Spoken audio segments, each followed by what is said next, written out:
Out of every enemy in the Star Wars galaxy, almost none can make the Jedi and the Sith stop fighting each other. One creature managed it, and managed it more than once, not because either side finally wanted peace, but because the thing hunting them both could not be undone by either side alone. It started small, a Jedi Knight who looked at his own family and saw strangers wearing their faces, and far past the edge of every star chart, in the dark between dead and dying stars, two eyes watched and waited. His name was Valen Horn, and he had never been unstable a day in his life. Yet 43 years after the Battle of Yavin, the Legends book series Fate of the Jedi opens with Valen walking into a familiar room and becoming certain that everyone he loved had been replaced by imposters. The people before him had the right voices and the right memories, and to Valen, they were strangers. So he reacted the way a Jedi reacts to a threat. He drew his lightsaber and tried to fight his way free. He was subdued and sealed in carbonite, keep him from hurting anyone.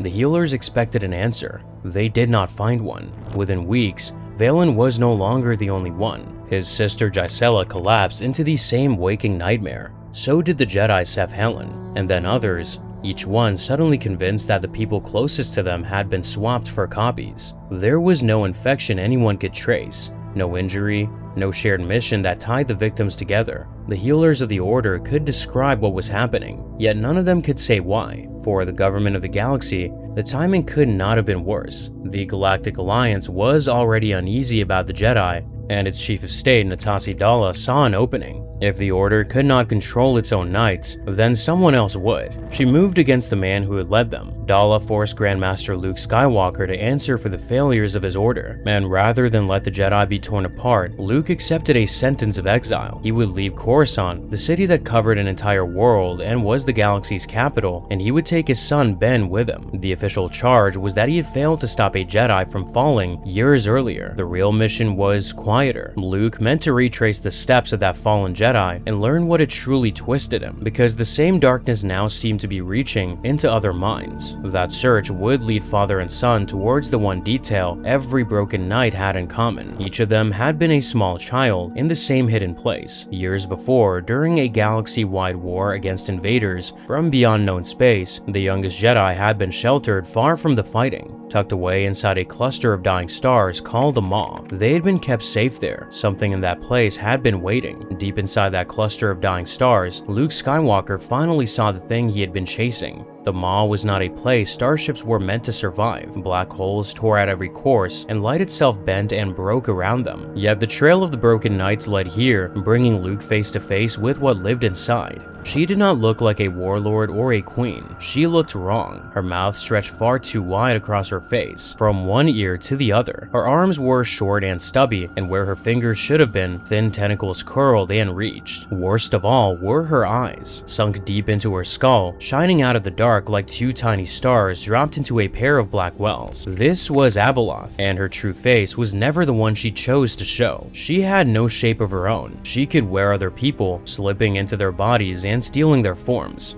and spread her presence across more than one body at a time. When it suited her, she could appear as a beautiful woman instead of the creature in the Maw. She used that gift on Luke directly. She took the shape of Callista Ming, a woman the Grand Master had loved and lost long ago, and she wore that memory like a mask to slip past his guard. What fed her was simpler and darker. Abaloth grew stronger on fear and grief, and the more of it gathered around her, the more powerful she became. That made her less like an enemy to be fought, and more like a fire that spread the instant anyone panicked. That was why a lightsaber was almost useless against her. A blade could cut down the body in front of it, but it could not touch the thing wearing that body. The moment one form fell, she simply opened her eyes again inside another. The Jedi who came to end her kept believing the job was finished. It never was. Slowly, Luke understood that this creature was the source of it all. But the Jedi were not the only ones who had felt her pull. Far out in the unmapped reaches of the galaxy, a hidden order of dark side warriors had heard the same call, and they were already on their way. What Luke had found in the Maw was older than the Jedi Order, the Sith, and the war between them. Long before any of that, she was not a monster at all, and the reason her cage had finally failed reached all the way back to how she came to be locked inside it. Her beginning lies more than 100,000 years in the past, and the only account of it survives in a strange place, the shared memory of an insect-like hive species so old that its members could no longer fully separate history from legend. It may not be wholly true. Even so, it is the only one there is, and it begins with Abaloth as a mortal servant. She served 3 godlike beings who lived together on a green and isolated world. There was a father, a son, and a daughter, each powerful beyond ordinary understanding. The son leaned towards darkness, the daughter towards light, and they pulled against each other without end. The servant woman rose to become something greater in that family. She became the mother, the one who stood between the two and kept their endless argument from tearing everything apart.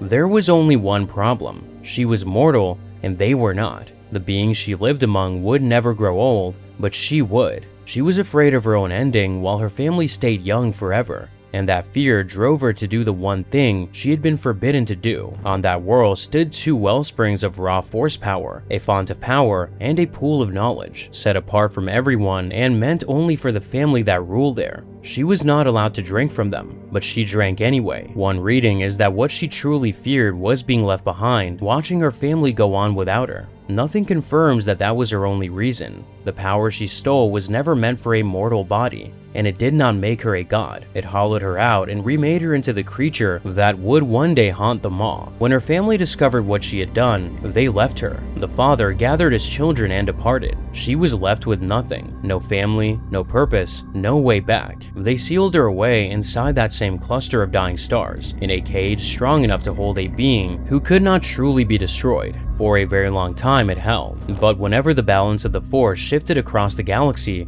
her prison weakened and she slipped loose, only to be hunted down and locked away again, over and over across the ages, until the day her jailers were gone for good. During the Clone Wars, these godlike beings died, and no one was left to close the door. The wardens who had caught her every single time were simply gone. The most dangerous prisoner in the galaxy was loose, and now there was no one to put her back. By the time Luke Skywalker began chasing the sickness spreading through his order, Abaloth's prison had already failed for the last time, and her escape was pulling more than the Jedi towards the Maw. A dark side warlord walked up to the leader of the Jedi Order and offered him an alliance. His name was Sarasu Talon, a high lord of a group the galaxy had forgotten existed. Their story began long before this, when a lone Sith warship called the Omen crashed on a remote and hidden world named Kesh, stranding its crew with no way home. The Legends e-novella series The Lost Tribe of the Sith tells what those castaways became. Cut off from the rest of the galaxy for 50 centuries, they grew into the Lost Tribe, thousands of dark side users who had never even heard of the long feud between the Jedi and their kind. Isolation had changed them though.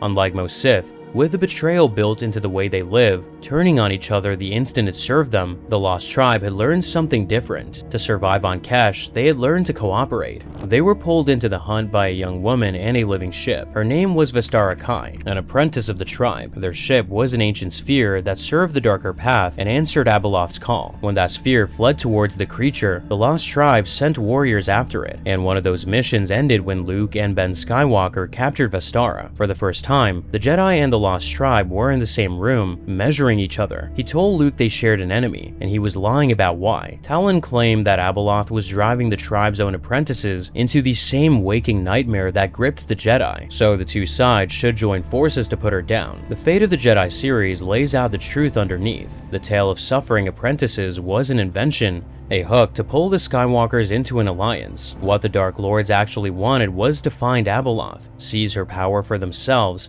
and turn on the Jedi the moment she was dealt with. Luke was not fooled. He understood he was being used, and he expected betrayal at every turn. He agreed anyway because the thing in the Maw was beyond what the Jedi could face alone. Their joint fleet then hired a famous old smuggler to drag them through the black holes. Lando Calrissian and his mining vessel, the Rockhound, knew how to move through places that destroyed ordinary ships, and they guided the Alliance into the Maw towards Abaloth's prison. When the combined force arrived, they found the great cage already torn open from the inside. She had not waited for anyone to free her. She had broken out on her own. For the first time in the memory of either side, a Jedi and a Dark Lord stood on the same deck, hunting the same enemy. It would not last. Talon wanted her powers so badly that he reached into the same pool that had made her. The Alliance held just long enough for the Dark Lords to get close to what they wanted. Then it came apart. Abeloth was struck down for the first time during the joint mission, and the victory lasted only seconds because she moved into another body and kept going. In the middle of the fighting, the Lost Tribe turned on the Jedi, exactly as Luke had known they would. The hunger for Abeloth's power that drove the betrayal also destroyed the man who ordered it. High Lord Talon had seen the pull that twisted Abeloth into what she was, and he wanted that same power for himself, so he gave himself to it, and it began to change him, hollowing him out the way it had hollowed her 1,000 years before. What rose from the water was no longer fully Talon. It was becoming something new,